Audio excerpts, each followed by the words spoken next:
why can I see the moon during the daytime? Now, normally we expect to see the moon only at nighttime, being lit up by the sun's radiation, and the amount of the moon being lit up is based on the moon's position relative to the Earth and the sun, because it goes through phases between new moon and full moon, where the amount of illumination on one side of the moon changes as the orbit of the moon changes over a 27.3 day revolution cycle.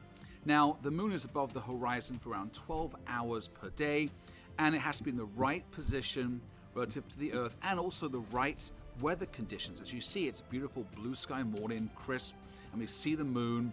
And yes, the iPhone image is not as clear as I'd like to be, but we can still see the moon during the daytime.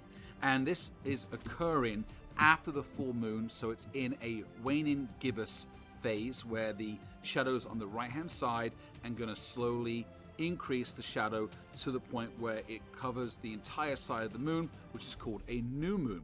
So it needs to be the certain phase of the moon, certain distance from the Earth based on the size of the moon and how visible it is, and also the time of day, and the weather conditions have to be right in order to see the moon. If it was cloudy or overcast, you wouldn't see it as clearly or not at all. So a lot of factors are involved, but you do get to see the moon on certain times in the daytime, and it is spectacular.